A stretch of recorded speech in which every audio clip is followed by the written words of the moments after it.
Hello नमस्कार दोस्तों, आप सभी का हमारे चैनल पे हार्दिक स्वागत है। दोस्तों आज का वीडियो है वो शिक्षक भर्ती परीक्षा के अभ्यर्थियों के लिए बहुत ही महत्वपूर्ण है। दोस्तों रीट भर्ती परीक्षा 2021 को सरकार ने रद्द कर दिया है, रद्द का फैसला ले लिया है, इसका सभी को अवगत है। अब इसके बाद में सरकार ने क्या कहा है कि आपके दो परीक्षा होगी, दो परीक्षा होंगी। अब ये दो परीक्षा कौन सी होंगी उसके बारे में अपन इस वीडियो में चर्चा करेंगे। दोस्तों इस वीडियो इन दोनों परीक्षाओं के बारे में क्या क्या चर्चा करने वाले हैं वो तो आपने थंबनेल में देख ही लिया होगा। सबसे पहले चर्चा करेंगे अब रीट की जगह होगा आरटेट। उसके बाद में जो मेंस एग्जाम होगी शिक्षक भर्ती परीक्षा, शिक्षक भर्ती की, उसका सिलेबस क्या रहेगा, उसमें क्वेश्चन कितने आएंगे, उसके मार्क्स कितने होंगे और उनका मेरिट का आधार क्या रहेगा, इसके बारे में अपन वीडियो में चर्चा करेंगे। दोस्तों वीडियो में अंत तक बने रहिएगा और चैनल को सब्सक्राइब करिएगा ताकि नई वीडियो का नोटिफिकेशन आपको मिल सके। अब बात करते हैं, देखो कि ये रीट है वो रद्द कर दी। उसके बाद में अब गहलोत जी ने कितने पदों पर भर्ती की घोषणा कर दी है, 62,000 पदों पर। अब ये 62,000 कौन से हैं, एक तो है रीट 2021 और एक है रीट 2022। 22 में पहले 21,000 पदों पर थी, बाद में 31,000 बढ़ा करके 31 बता दिया और रीट 2021 में 31,000 पदों पर थी। अब इन दोनों को मिला करके 62,000 कर दिया है। अब दोस्तों L1 के हैं जो 15,500 पद,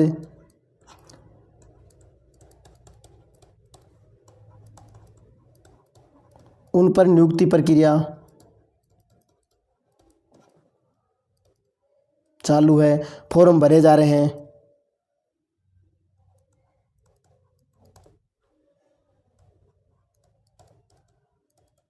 फॉर्म भरे जा रहे हैं, आप सभी को पता है। अब दोस्तों हाँ, इसमें विरोध चल रहा है कि भाई रद्द करें, इसके लिए L1 को भी रद्द करें।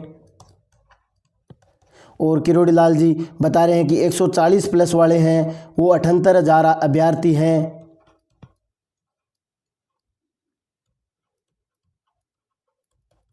अब दोस्तों इसके बारे में तो देखो कुछ भी नहीं कहा जा सकता, ये सत्य है या असत्य है ये तो रिजल्ट आउट होने के बाद में ही पता चलेगा। सरकार कह रही है ऐसा कुछ भी नहीं है, तो सरकार को जल्द से जल्द रिजल्ट आउट करना चाहिए ताकि अभ्यर्थी हैं वो सस्पेंस में नहीं रहें। और यदि ऐसा है तो सरकार को रद्द करना चाहिए पेपर। भाई L2 का रद्द किया है और अब ये पेपर भी आउट हुआ तो L1 का भी रद्द करना चाहिए। लेकिन अब देखते हैं इसमें क्या होता है, कितनी सत्यता है इसके बारे में कि 78,000 अभ्यर्थी 140 प्लस वाले हैं। दोस्तों जो भी है इसके बारे में तो सरकार डिसाइड करेगी, अपन कुछ नहीं कर सकते हैं। अब बात करते हैं, देखो यदि 62,000 ये रद्द होगी तो आपकी भर्ती है वो 62,000 पदों पर होगी और L1 रद्द नहीं होगी तो आपकी भर्ती है वो 46,500 पदों पर। शिक्षक भर्ती वो 2022 है, वो 46,500 पदों पर होगी। अब ये 46,500 पद हैं, यदि इनको होंगे तो 31,000 पदों पर होगी। L1 और L2 के लगभग 31,000 होंगे और ये होगी तो L1 के 15,500 तो इनमें ज्वाइनिंग दे रहे हैं और ये 15,500 के लगभग L1 के होंगे और इसमें 31,000 पद L2 के होंगे। L1 और L2 के इतने इतने पद होने वाले हैं, लगभग थोड़ा बहुत आगे पीछे हो सकता है।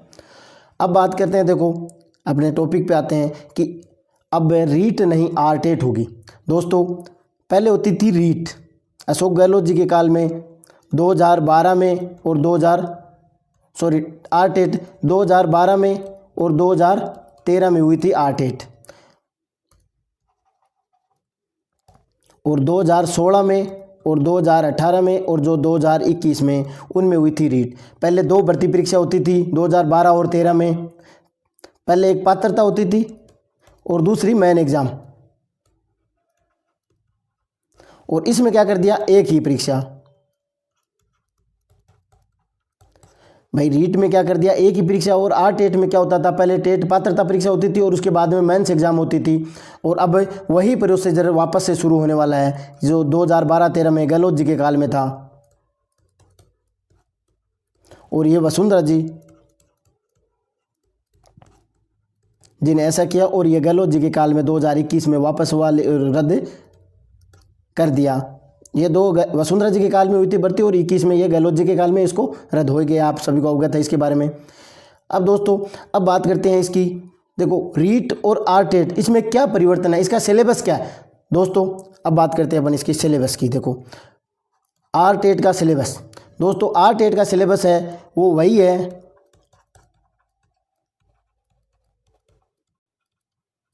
जो रीट में होता था। आरटेट में क्या होता था कि पात्रता और मेन एग्जाम का, और इसमें रीट में क्या कर दिया, कॉलेज का और मेन एग्जाम का कर दिया या रीट का कर दिया L2 में, और L1 में सिर्फ रीट के ही मार्क्सों से नियुक्ति मिलती थी। अब रीट में और आरटेट में कोई चेंज नहीं है सिलेबस में। अब L1 में क्या सिलेबस है, देखो L1 में साइको 30 क्वेश्चन 30 मार्क्स के। फिर बात करें लैंग्वेज फर्स्ट हिंदी या जो भी, उसके भी 30 क्वेश्चन 30 मार्क्स के। बात करें L2 की, संस्कृत या अंग्रेजी, इसके भी 30 क्वेश्चन और 30 ही मार्क्स के। फिर बात करें मैथ की 30 क्वेश्चन 30 मार्क्स। फिर बात करें SS की, सोशल स्टडी की 30 क्वेश्चन, 150 क्वेश्चन और 150 ही मार्क्स के होंगे। 150 क्वेश्चन और 150 मार्क्स के होंगे। जो रीट में होता था वही, हाँ कुछ टॉपिक चेंज कर दिए जाएं।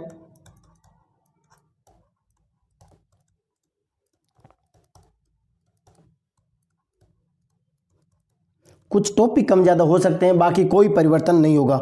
आपकी रीट है, आपको वो रद्द हो चुकी है, पिछली की पात्रता खत्म हो चुकी है।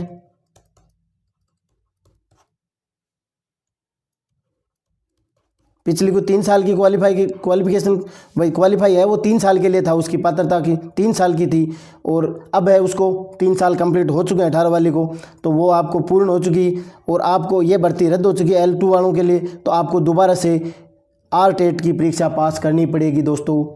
पहले आरटेट क्वालिफाई करना पड़ेगा, उसके बाद में मेंस एग्ज़ाम। ये पात्रता आप वैलिड नहीं होगी। पिछली की पात्रता पूर्ण हो चुकी है आपकी, 3 साल के लिए वैलिड थी वो, और अब इसको रद्द कर दिया है।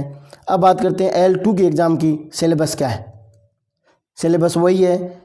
फिर भी एक बार देखो, साइको 30 क्वेश्चन 30 मार्क्स के हैं, सभी को पता है जो L2 का। लेकिन जो नए अभ्यर्थी हैं उनके लिए देखो, कई अभ्यर्थी हैं जो नए जुड़े हैं अब की बार, नए जो पात्रता परीक्षा में है वो 1 लाख जो नए अभ्यर्थी हैं वो जुड़े हैं, उनके लिए ये एग्ज़ाम में क्या क्या आता है उनके लिए बताया जा रहा है। हिंदी के 30 क्वेश्चन L1 की, और L2 की जो लैंग्वेज है संस्कृत हो या फिर अंग्रेजी हो, उसके भी 30 क्वेश्चन और 30 मार्क्स के। फिर 60 क्वेश्चन है वो सब्जेक्ट के होंगे। सब्जेक्ट में सामाजिक वाले के सामाजिक के पूरे के 60, और साइंस वाले के 30 विज्ञान के और 30 गणित के होंगे। अब बात करते हैं जो नया मेन एग्ज़ाम होगी उसमें क्या सिलेबस रहने वाला है दोस्तों। पहले बात करेंगे L1 की। L1 में देखो, राजस्थान के प्रति विशेष संदर्भ में सामान्य ज्ञान और सामाजिक विज्ञान, राजस्थान का भौतिक और ऐतिहासिक एवं सांस्कृतिक ज्ञान। देखो 60 अंक और 60 अंक दोस्तों। राजस्थान जीके और करंट राजस्थान का, राजस्थान जीके और राजस्थान का करंट जीके 60 क्वेश्चन और 120 नंबर के होंगे। वो अंक कितने होंगे 120, और क्वेश्चन कितने होंगे 60, मार्क्स 120 के और 60 क्वेश्चन होंगे। फिर बात करते हैं, देखो शिक्षा मनोविज्ञान के 7 अंक, हिंदी के 7 अंक विद्यालय विषय में, अंग्रेजी के 7 अंक, गणित के 7 अंक, सामान्य विज्ञान के 7 अंक, सामाजिक विज्ञान के 7 अंक। अब शिक्षण विधि की बात करें, हिंदी के 7 अंक, अंग्रेजी के 7 अंक, गणित के 8 अंक, सामान्य विज्ञान के 8 अंक, सामाजिक अध्ययन के 8 अंक। कितने क्वेश्चन हो, कितने मार्क्स के हो गए 80 मार्क्स। 80 मार्क्स के 80 क्वेश्चन होंगे। क्वेश्चन कितने होंगे 80। जीके का क्वेश्चन, एक क्वेश्चन 2 मार्क्स का, एक क्वेश्चन 2 मार्क्स का, और अदर एक क्वेश्चन 1 मार्क्स का, एक क्वेश्चन 1 मार्क्स का, और जीके के L1 में एक क्वेश्चन 2 मार्क्स का होगा। L1 में राजस्थान जीके है, उस पर फोकस पूरा ज़्यादा है, सबसे ज़्यादा है दोस्तों। अब बात करते हैं, देखो बात करते हैं कि आपके एग्ज़ाम कंडक्ट कौन करवाएगा। दोस्तों सबसे पहले R-TET की बात करें तो वो एग्ज़ाम माध्यमिक शिक्षा बोर्ड ही करवाएगा, माध्यमिक शिक्षा बोर्ड करवाएगा। बात करें मेन एग्ज़ाम की, वो कराएगा RSSB, दुर्गापुरा चयन बोर्ड, कर्मचारी चयन बोर्ड, ये करवाएगा। तो दोस्तों राजस्थान जीके के लिए मैं आपको बता देता हूँ कि वही क्वेश्चन आपको अटेंड करने हैं, वही क्वेश्चन पढ़ने हैं जो पिछली RSSB की दुर्गापुरा चयन बोर्ड के पेपरों में आए हुए हैं। और इस चैनल पे आपको उन क्वेश्चनों के बारे में करवाया जाएगा, टॉपिक वाइज आपको क्वेश्चन करवाए जाते हैं। हर टॉपिक के ऑब्जेक्टिव उसके साथ में उसकी व्याख्या करके आपको बताए जाते हैं जो पिछली परीक्षाओं में RSSB की एग्ज़ामों में आए हुए हों। और ये अब बात करें हिंदी, अंग्रेजी, गणित, इनको आप 6ठी, 7वीं और 8वीं की पुस्तकों से अध्ययन करें। ये 7-7 नंबर के हैं, इनको ज़्यादा अध्ययन डीपली जाने की ज़रूरत नहीं है। 6ठी, 7वीं और 8वीं 3 पुस्तकों में आप पढ़ लोगे तो आपका आराम से क्वेश्चन सही हो जाएंगे। 9वीं 10वीं की पढ़ो तो बहुत अच्छी बात है, लेकिन ये 3 तो आपको अच्छी तरह से पढ़नी ही होगी। उसके बाद में 9वीं की भी थोड़ी पढ़नी चाहिए, अच्छी किताब है 9वीं की। 10वीं में ज़्यादा कुछ खास नहीं है। 6, 7, 8 और 9 किताब, इन क्लासों की किताब आप पढ़ लोगे तो आपको कोई सिलेक्शन रोकने वाला नहीं है। और दुर्गापुरा चयन बोर्ड के जीके के क्वेश्चन आए हुए हैं, वो आपको इस चैनल पे मिल जाएंगे और वहाँ से आप अध्ययन कर सकते हो। अब बात करते हैं L2 की। L2 का सिलेबस क्या है। L2 में देखो राजस्थान जीके और करंट जीके के 40 मार्क्स, और राजस्थान करंट जीके,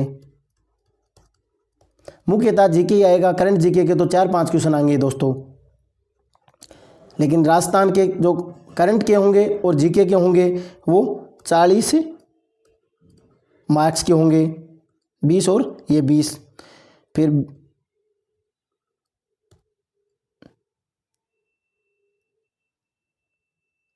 फिर बात करें शिक्षा मनोविज्ञान और बाल मनोविज्ञान, 40 क्वेश्चन जीके के और 40 मार्क्स के। और शिक्षा मनोविज्ञान और बाल मनोविज्ञान उसके भी 40 क्वेश्चन और 40 मार्क्स के, 80 क्वेश्चन और 80 मार्क्स के होंगे। 80 क्वेश्चन होंगे और 80 मार्क्स के होंगे। फिर बात करें सब्जेक्ट की, L2 में सब्जेक्ट पर फोकस है। सब्जेक्ट पर फोकस कैसे है, आपके 60 क्वेश्चन होंगे और 120 मार्क्स के। जीके में क्या था, 60 क्वेश्चन और 120 मार्क्स जीके के। L1 में 60 क्वेश्चन ये जीके के थे, और L2 में ये 60 क्वेश्चन सब्जेक्ट के हैं, नंबर 120 के होंगे, और 40 जीके के होंगे और 40 होंगे साइको के। तो अदर होगा 80 क्वेश्चन 80 सब्जेक्ट, और सब्जेक्ट हो गया 60 क्वेश्चन 120 मार्क्स के होंगे। ये आपका अब टॉपिक है वो आपको बता दिए जाएंगे जब बोर्ड है वो डिसाइड करेगा तब, लेकिन सब्जेक्ट है, क्वेश्चन मार्क्स हैं वो यही रहने वाले हैं, कोई भी परिवर्तन नहीं होगा दोस्तों, कंफर्म है ये। अब बात करते हैं, देखो सिलेक्शन में मेरिट कैसे बनेगी इसके बारे में बात करते हैं। देखो 2012 और 13 में क्या हुआ था, एग्ज़ाम मेंस एग्ज़ाम और ये R-TET के 30 और मेंस एग्ज़ाम के 230 क्वेश्चनों के आधार पर मेरिट बनाई गई थी। पात्रता के 30 क्वेश्चन 30 मार्क्स के। अब 30 मार्क्स के कैसे, जैसे किसी के 90% है, 60%, 90 अंक हैं, उसके 18 होंगे और उस हिसाब से आप आगे निकालते जाओ। भाई 60% है, 90% है,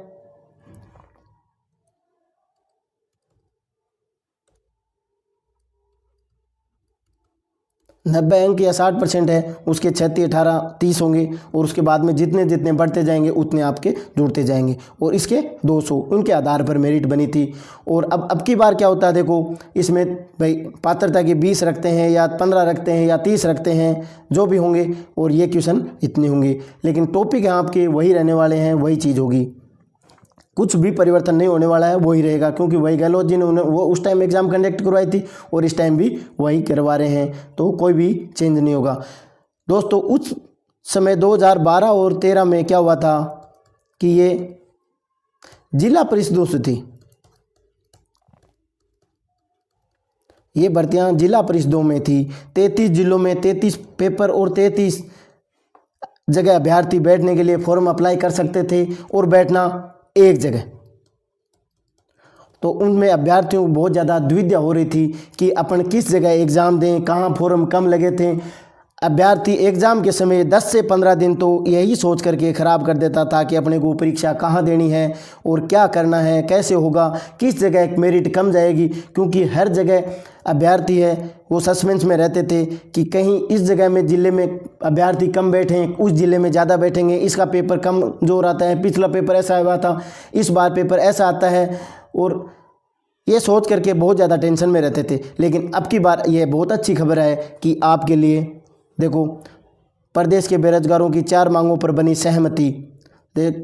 राजस्थान बेरोजगार एकीकृत महासंघ के आंदोलन के बाद बेरोजगारों की कई मांगों पर वार्ता सहमति बनी है। बुधवार रात को देर बेरोजगारों की वार्ता हुई, जिसमें रीट भर्ती परीक्षा के प्रदेश स्तर पर मेरिट निकालने की सहमति बनी। अपने को यही मुख्य चीज़ है कि रीट भर्ती परीक्षा है वो प्रदेश स्तर पर आपकी कट ऑफ बनेगी। दोस्तों ये बहुत ही अच्छी खबर है, क्योंकि जिला स्तर पर बनती है तो जो टैलेंट अभ्यर्थी हैं वो दूसरे ज़िले में बैठ जाते हैं, एक जगह चले जाते हैं, तो और कई जगह उनमें बहुत ज़्यादा गड़बड़ होती थी।